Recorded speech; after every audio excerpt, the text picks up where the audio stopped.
क्या? सुनते ही सीता कर दुख रामचंद्र गुण बलने सुनते ही सीता कर दुख भागा सुनते ही सीता कर दुख भागा। जैसे ही हनुमान जी ने कथा शुरू की और कथा शुरू होते ही साथ सीता जी का दुख, सीता जी का कष्ट, सीता जी का क्लेश दूर भाग गया। भाई कथा सुनने से क्या होता है? कथा सुनने से संसार के कष्ट दूर भागते। तो जितनी आप कथा सुनोगे उतने आनंद में रहोगे, और जितने संसार में रहोगे उतने कष्ट में रहोगे। कथा सुनो, जीवन सुधर जाएगा। कथा तो दुख का नाश करने वाली।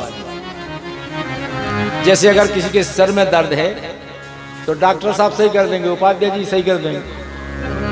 और अगर कोई दुखी है, डॉक्टर क्या करें? डॉक्टर से दुख की दवाई कर दे, महाराज हम दुखी हैं, क्या करें महाराज? अगर दुख से मुक्ति पाना है तो उसका उपाय केवल कथा है और कुछ है ही नहीं।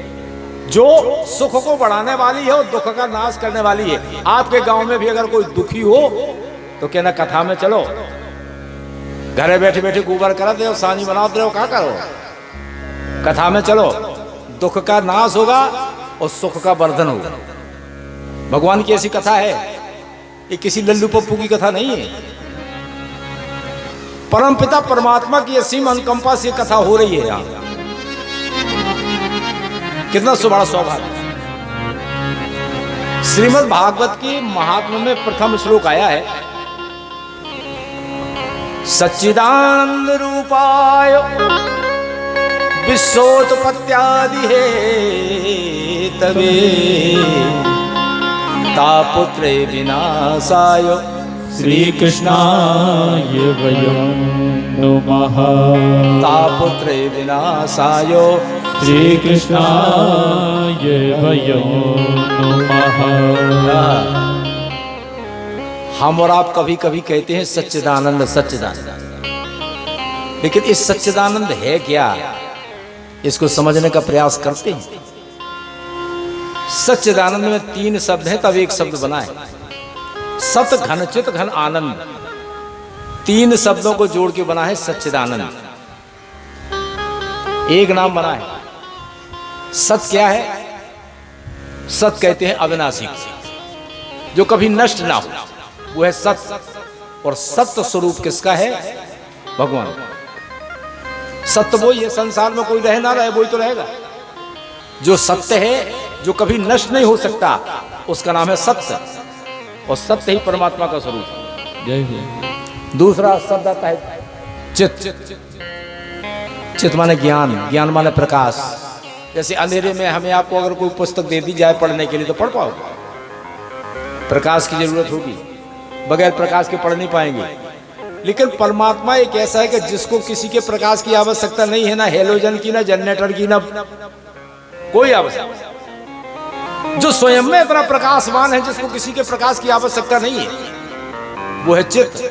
वो भी परमात्मा का स्वरूप है। तीसरी बात आती है आनंद। आनंद की परिभाषा तो बड़ी सुंदर वर्णित की गई, बड़ी सुंदर वर्णित की गई। डनलप के गद्दों पर लेटने का नाम आनंद नहीं है। करोड़ों की संपत्ति कमा लेना आनंद नहीं है। समाज में प्रतिष्ठा पा लेना आनंद नहीं है। आनंद तो भीतर की चीज है, बाहर की है ही नहीं। बाहर की है ही नहीं। आनंद की ना तो कोई तौल है, ना कोई सीमा है। और जो सीमा से परे है वही तो भगवान है। हम और आप क्या तो सकते हैं कि आनंद आ गया, लेकिन कोई बता देगा कि 2 किलो के, 2.5 किलो के, 50 ग्राम का, 500 ग्राम, ये 3 किलोमीटर आगे आनंद, कोई बता देगा? उसकी ना कोई तौल है, ना कोई सीमा है। संसार में जितने शब्द हैं उनके सबके पर्यायवाची हैं, सबके विलोम शब्द। जैसे धनवान का उल्टा निर्धन, विद्वान का उल्टा मूर्ख है, ये विलोम शब्द हो गए। लेकिन आनंद एक ऐसा शब्द है कि हिंदी शब्दकोश में आनंद का कुछ विलोम नहीं, आनंद का कोई विलोम है ही नहीं। और जो आनंद है वही तो परमात्मा का स्वरूप, वही परमात्मा का स्वरूप। भगवान कृष्ण ही आनंद है, भगवान राम ही आनंद है, मैं नहीं कह रहा हूं। वशिष्ठ जी ने कह दिया था, वशिष्ठ जी ने, जो आनंद मेरे गारे,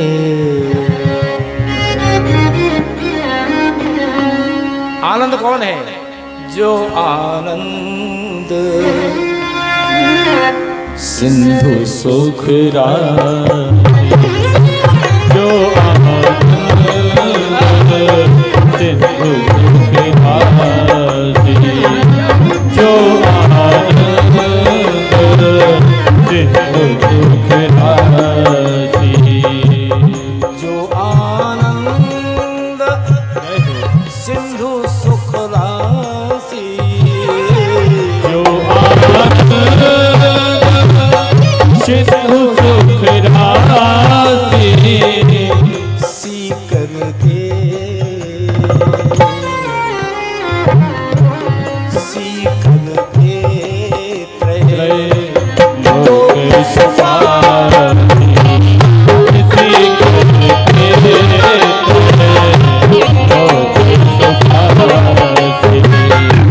सीकर के लोक सुखासी।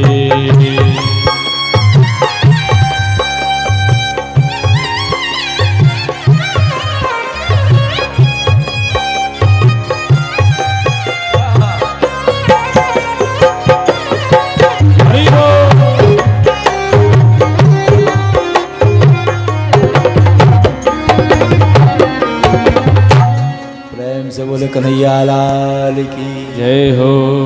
सच्चिदानंद रूपाय विश्वोत्पत्त्यादिहे तवे तापत्रे विनाशाय श्रीकृष्णाय वयं नुमः।